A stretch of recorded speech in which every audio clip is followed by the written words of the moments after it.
Praise the Lord. जय मसीह की। एक बार फिर प्रभु यीशु मसीह की उपस्थिति में मैं आपका स्वागत करती हूँ। नए साल का पहला वचन। नए साल की शुरुआत होती है तो हम सब कुछ निर्णय लेते हैं कि इस साल हम ऐसा करेंगे ताकि सब सही रहे। लेकिन कई बार हम देखते हैं जब साल खत्म होता है तो हमारे बहुत से निर्णय जो हैं वो सही साबित नहीं होते। हम गलत ठहरा दिए जाते हैं या हमारे निर्णय गलत हो जाते हैं। जो काम हम करना चाहते हैं वो सही नहीं हो पाते, हम उनमें सफल नहीं हो पाते। फिर हम सोचते हैं कि ऐसा क्यों हुआ, हमें एक सही निर्णय लेना चाहिए था। आज खुदा के वचन के द्वारा हम ये सीखेंगे और परमेश्वर हमसे यही बात करना चाहते हैं कि कैसे हम अपने इस नए साल में जो निर्णय लें वो निर्णय हमारे लिए सफलता लेकर आए। वो जो हम काम करें वो काम हमारे सफल होने पाए। नया साल शुरू है तो ऐसा नहीं कि जो हालात हैं, जो परिस्थितियां हैं वो सारी बदल गई हैं। नहीं, कैलेंडर बदल गया है, डेट बदल गई है, साल बदल गया है। पर हो सकता है आज भी आप में से बहुत से ऐसे होंगे जो अपने आप को उन्हीं परिस्थितियों में पाते होंगे। पर अगर आप चाहते हैं इस साल, ये जो साल शुरू हुआ है, इसमें आप सफलता को देखें, आसानी से ये साल निकल जाए, तो आज एक निर्णय लें। कुछ ऐसा निर्णय जो पवित्र शास्त्र में हम देखते हैं कि परमेश्वर के लोगों ने लिया, और उसी से आज हम सीखेंगे कि हमारा ये साल, जो इस साल की यात्रा है, ये थोड़ी सरल यात्रा हो जाए और सफल यात्रा रहे हमारी। आज हम यही सीखेंगे परमेश्वर के वचन से। और हम एजरा की पुस्तक के 8वें अध्याय में देखते हैं, वहां परमेश्वर का एक जन है एजरा, उसे कुछ लोगों को लेकर जाना है, एक स्थान पर पहुंचना है। और वो वहां क्या करता है, वो कहता है कि रास्ते के शत्रुओं से बचने के लिए हमारे पास एक उपाय है। वो कहता है आओ हम सब इकट्ठा हो जाएं और इकट्ठे होकर हम लोग अपने आप को दीन करके उस यहोवा के सामने चलते हैं, उपवास रखते हैं और प्रार्थना करते हैं ताकि वो हमारी यात्रा को सरल करे। परेशानियां हैं रास्ते में, मुसीबतें हैं रास्ते में, शत्रु हैं। वो कहता है कि शत्रुओं से बचने के लिए, अपने आप को बचाने के लिए, अपने परिवार को बचाने के लिए, अपनी धन संपत्ति को बचाने के लिए हम जो परमेश्वर के पास जाएंगे और उससे दुहाई लगाएंगे। और उससे भी बड़ी बात वो कहता है, हम राजा के पास नहीं जाएंगे, हम उससे मदद मांगने से लग जाते हैं, पर हम मदद मांगेंगे अपने परमेश्वर से। यहाँ वो दिखा रहा है कि मेरा भरोसा या हम सब लोगों का भरोसा जो है वो हमारे खुदा के ऊपर हम रखेंगे। और परमेश्वर का वचन कहता है हमारा परमेश्वर अपने सब खोजियों पर भलाई के लिए कृपा दृष्टि रखता है। एजरा ये बात कह रहा है, वो कह रहा है कि जो हमारा परमेश्वर है, जब हम उसे खोजते हैं तो वो भलाई के लिए कृपा दृष्टि रखता है अपने खोजियों पर। और आगे वो कहता है कि हमने जो प्रार्थना की अपने खुदा से और परमेश्वर ने हमारी सुनी। यदि आज आप चाहते हैं सरल यात्रा, उन्होंने सरल यात्रा यहां मांगी थी रास्ते के शत्रुओं से बचने के लिए, इस साल के सारी परेशानियों से, सारी बीमारियों से, सारी तकलीफों से, हर एक चीज से बचने के लिए अगर आप चाहते हैं आपकी यात्रा सरल रहे तो आपको उस खुदा के पास आना होगा। वही है जो आपकी यात्रा को सरल बना सकता है। आगे हम एक और परमेश्वर के दास के बारे में देखते हैं, मूसा के बारे में, जिसे परमेश्वर ने एक नेता करके चुना कि इजराइलियों को वहां मिस्र देश से निकालकर तुझे वायदे की भूमि में लेकर जाना है। वो एक नेता ठहराया गया था। उसके पास हो सकता है वो सब कुछ जानता होगा, उसके पास नॉलेज होगी सब बातों की, कैसे मुझे क्या करना है क्या नहीं करना है। उसके बावजूद भी वो अपने आप को इतना नम्र करता है और खुदा के पास जाकर कहता है। यहां परमेश्वर का वचन अगर हम देखें 33वें अध्याय में, एक्सोडस 33 में, निर्गमन 33 में, तो वहां लिखा है कि मूसा परमेश्वर से आमने सामने बातें करता था। इस तरह बातें करता था जैसे एक भाई से बातें करता हो। ऐसा रिश्ता आपको और मुझे इस साल, ऐसा रिश्ता उस परमेश्वर के साथ बनाना है कि हम आमने सामने बातें करें उस खुदा के साथ, इस तरह जैसे एक भाई से बात कर रहे हैं। फिर वो क्या कहता है खुदा को, 33वें अध्याय के 33 चैप्टर के अगर हम देखते हैं 13 वर्ष में, वो यहां कहता है, खुदा से एक बात कह रहा है कि प्रभु तू मुझे अपनी गति समझा, तो मुझे अपनी गति समझा दे, जिससे जब मैं तेरा ज्ञान पाऊं तब तेरे अनुग्रह की दृष्टि मुझ पर बनी रहे। यहां खुदा से वो कह रहा है तो मुझे अपनी गति समझा, teach me your ways Lord, अपने मार्ग मुझे समझा दे। एक नेता जिसे ठहरा दिया है परमेश्वर ने, वो कह रहा है मुझे अपने मार्ग सिखा, अपनी विधियां सिखा। यही बात दाऊद के अगर हम अध्यायों में देखते हैं, भजन संहिता में दाऊद बार बार परमेश्वर से कहता है मुझे अपनी विधियां सिखा। क्यों दाऊद, तुम तो राजा हो, सब कुछ जानते हो, उसके बावजूद दाऊद कह रहा है मुझे तेरी विधियां सीखनी है। यहां मूसा कह रहा है कि मुझे अपनी गति समझा दे। फिर वो कह रहा है कि मुझे ऐसा बता मैं कि मैं तेरा ज्ञान पाऊं, मैं तुझे जान पाऊं प्रभु।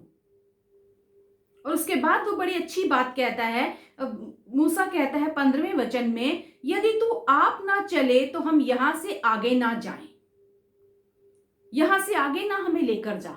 जिस रास्ते पे तू हमें लेकर जा रहा है, यदि तू हमारे साथ ना चले तो हम इस रास्ते पर आगे नहीं चलेंगे। तू हमारे साथ चाहिए। सब कुछ जानते हुए भी, नेता होते हुए भी वो अपने आप को साइड रखकर परमेश्वर को कह रहा है कि तुझे चाहिए, तू हमें चाहिए हमारे साथ। यदि परमेश्वर आप हमारे साथ ना चले तो हम कैसे चलेंगे? हमारी बुद्धि, हमारा ज्ञान, सब कुछ व्यर्थ है। हमें तो आप ही चाहिए ताकि आप ही हमारी अगुवाई करें, आप हमारे साथ चलें। कितनी बार आपने अपने जीवन के डिसीजन खुद अपने आप को आगे रख कर लिए हैं। मैं सब जानता हूं, मैं कर लूंगा, मैं सब कर सकता हूं, मेरे पास बुद्धि है। यिर्मयाह के 9वें अध्याय का 23वां वचन अगर हम देखें, यिर्मयाह चैप्टर 9 वर्स 23, वहां लिखा है यहोवा यूं कहता है बुद्धिमान अपनी बुद्धि पर घमंड ना करे। मैं कितना बुद्धिमान हूं इस बात पर घमंड मत करें। ना वीर अपनी वीरता पर, कितनी शक्ति है मुझ में, मैं सब कुछ कर सकता हूं, नहीं। वीर अपनी वीरता पर घमंड ना करे। ना धनी अपने धन पर घमंड करे, मैं पैसे से सब कुछ कर सकता हूं, नहीं। धनी अपने धन पर घमंड ना करे। अगला वचन कहता है वरन जो घमंड करे वह इस बात पर घमंड करे कि वह मुझे जानता और समझता है। अगर हम खुदा को जानते और समझते हैं, ये हमारे लिए घमंड की बात है। इसीलिए मूसा कह रहा है मुझे तो तुझे जानना है। मेरी बुद्धि, मेरी शक्ति, मेरा धन कुछ भी नहीं, सब व्यर्थ है। मैं किस पर घमंड करूं? मुझे तो तुझ पर घमंड है जब मैं तुझे जान लूंगा। आज अगर आप अब तक अपने जीवन में अपने आप को बीच में सेंटर रखकर चल रहे थे, आज खुदा से मांगे इस साल में कि परमेश्वर यदि तू मेरे साथ ना चले तो मैं एक कदम भी आगे ना बढ़ाऊं। यहां वो बुद्धि मांग रहा है खुदा से, कह रहा है अपने मार्ग समझाने की, समझ दे मुझे, मैं समझ पाऊं उन मार्गों को। फिर जब वो ये दुआ कर रहा है, जब हम इस तरह मूसा के समान दुआ करते हैं तो खुदा क्या बोलता है हमें? जब आप ये दुआ लेकर उसके चरणों में आ जाते हैं तो परमेश्वर क्या बोलेगा आपको, वो क्या जवाब दे रहे हैं? यहां यहोवा ने उससे कहा, 14वें वचन में अगर हम देखें 33 के एक्सोडस 33 14 वर्ष में लिखा हुआ है, यहोवा ने कहा मैं आप तेरे साथ चलूंगा। वो दुआ सुनने वाला परमेश्वर है। हमने उससे दुआ की और उसने हमारी प्रार्थना सुन ली। इसीलिए वो कह रहा है मैं आप तेरे साथ चलूंगा और तुझे विश्राम दूंगा। यदि खुदा आपके साथ चलता है आज इस नए साल में, वो आपको विश्राम देगा। उसके बाद परमेश्वर क्या कह रहे हैं? मैं तुझे आप विश्राम दूंगा। उसके बाद अगर हम 17 वर्ष देखें तो वहां खुदा का वचन कहता है मेरे अनुग्रह की दृष्टि तुझ पर है और तेरा नाम मेरे चित्त में बसा है। जब मैं तेरे साथ चलूंगा, मेरे अनुग्रह की दृष्टि तेरे ऊपर रहेगी, और अनुग्रह की दृष्टि जब हम पर होती है, हमारे सारे काम सफल होते हैं। यूसुफ के अध्यायों में अगर हम पढ़े उत्पत्ति में, तो वहां हर जगह लिखा है खुदा यूसुफ के संग रहा और वो जो काम करता था वो सफल होता था। दाऊद जो काम अपने जीवन में करता रहा वो सफलता को देखता रहा, क्योंकि परमेश्वर के अनुग्रह की दृष्टि उसके ऊपर थी। और इतना ही नहीं, यूसुफ के बारे में लिखा गया है जो काम वो करता था वो सफल होता था, क्योंकि यहोवा उसके संग था। और यह देखकर उसके स्वामी के अनुग्रह की दृष्टि भी उसके ऊपर हुई। ना सिर्फ परमेश्वर का अनुग्रह उसके ऊपर था, लेकिन उस मनुष्य का, उसके स्वामी का, जिसके अधीन वो रहकर काम कर रहा था, उसके अनुग्रह की दृष्टि भी उसके ऊपर हुई। ये खुदा का अनुग्रह है। जब आप जहां भी होंगे, चाहे आप गड्ढे में हो, चाहे आप जेल में हो, चाहे आप कहीं भी हो, चाहे आप शद्रक, मेशक और अबेदनगो के समान उस आग के भट्ठे के बीच में क्यों ना हो, परमेश्वर का अनुग्रह जब आपके ऊपर होगा, हर जगह आप सफलता को देखेंगे। जो उससे प्यार करते हैं उनके लिए सारी बातें मिलकर भलाई ही को उत्पन्न करती हैं। यही खुदा का अनुग्रह आपकी और मेरे जीवन में रहेगा। जब मैं तेरे संग चलूंगा, मैं तुझे विश्राम दूंगा, मेरे अनुग्रह की दृष्टि तुझ पर रहेगी। आगे खुदा कहता है, तेरा नाम मेरे चित्त में बसा रहेगा। मैं भूलूंगा नहीं कि तू कौन था, या हमें कहने की जरूरत नहीं पड़ेगी, खुदा क्या तू मुझे भूल गया। पर परमेश्वर कह रहा है, तेरा नाम मेरे चित्त में बसा रहेगा। हमेशा मैं याद रखूंगा तुझे, हमेशा मेरी नजरें तेरे ऊपर रहेंगी, हमेशा मैं देखता रहूंगा कि तू क्या कर रहा है। सोचिए, एक मूसा एक नेता होने के बावजूद कह रहा है, खुदा मैं कैसे ये सारी जिम्मेवारियां संभालूं, मुझे तेरी जरूरत है। तू मेरे साथ साथ चल तो मैं जानता हूं सब सफल होगा, सारे काम सही होंगे। हो सकता है आज मूसा के समान आप घर के बड़े होंगे, आपके ऊपर परिवार की जिम्मेवारियां होंगी। हो सकता है अकेले आप कमाने वाले हों और खाने वाले बहुत से होंगे। बहुत सी जिम्मेवारियां आपके ऊपर होंगी, बच्चों की जिम्मेवारी है, घर की जिम्मेवारी है, काम की जिम्मेवारी है। आप सोचते होंगे सिर्फ मैं ही हूं प्रभु, कैसे मैं इस परिवार को आगे लेके चलूंगा। मूसा के समान अपने आप को उस खुदा के पास ले आए, उससे कहें, प्रभु यदि तू ना चले तो मैं एक कदम आगे नहीं बढ़ा सकता, मुझे तेरी जरूरत है। और जब आप ये कहते हैं कि मुझे तेरी जरूरत है, खुदा उसी वक्त आपके जीवन में उतर आता है। वो कहता है, अवश्य मैं तेरे संग चलूंगा, मैं तुझे विश्राम दूंगा। ये सारा बोझ, ये सारा परिश्रम जो तू कर रहा है ना, मैं बुलाता हूं उन लोगों को, मेरे पास आओ, मैं तुम्हें विश्राम दूंगा। पर तू मेरे पास आया है तो मैं अवश्य तुझे विश्राम दूंगा। मेरा अनुग्रह तुझ पर रहेगा, अनुग्रह की दृष्टि तुझ पर रहेगी। जो कुछ तू इस साल में करेगा तू सफल होगा। तेरे नाम को मैं कभी भूलूंगा नहीं, अपने चित्त में बसा कर रखूंगा। और इतना ही नहीं, आगे अगर हम वचन को पढ़ते हैं तो वहां पर क्या लिखा हुआ है, 19 वर्ष में लिखा है, मैं तेरे सम्मुख होकर चलते हुए तुझे अपनी सारी भलाई दिखाऊंगा। एक काम में भलाई नहीं, ये काम अच्छा हुआ दूसरा बिगड़ गया, नहीं, खुदा कह रहा है सारी सारी भलाई दिखाऊंगा तुझे। इसीलिए दाऊद इस रहस्य को जानता था, इसीलिए वो कहता है, निश्चय करुणा और भलाई जीवन भर मेरे साथ बनी रहेगी। जीवन भर सारी भलाइयां मैं तुझे दिखाऊंगा। यदि खुदा आपके साथ है, आप उसकी भलाइयों को, सारी भलाइयों को अपने जीवन में देखेंगे, क्योंकि उसका स्वभाव है ये, वो खुदा भला है और वो भला ही करना जानता है। उसके पास सिर्फ भलाइयां ही हैं, पर यदि वो आपके साथ है तो आप उसकी सारी भलाइयों को अपने जीवन में देखेंगे। आगे खुदा मूसा से कहते हैं कि मैं अपनी महिमा तुझ पर दिखाऊंगा, मेरा जो तेज है वो तेरे मार्गों में प्रकाश देगा। यदि आप चाहते हैं आपके जीवन से उस खुदा की महिमा प्रकट हो, आपको उसे अपने साथ लेकर चलना होगा, आपको उसे साथ साथ लेकर चलना होगा, ताकि प्रभु तेरी महिमा को मैं देख सकूं, तेरी महिमा मुझसे प्रकट होने पाए। जो काम मैं करूंगा, जब लोग उन कामों को देखेंगे तो वो जान पाएंगे कि इसके साथ इसका खुदा चलता है, ये विश्राम में है क्योंकि इसके साथ इसका खुदा है, इसके सारे काम सफल होते हैं क्योंकि इसका खुदा इसकी अगुवाई कर रहा है।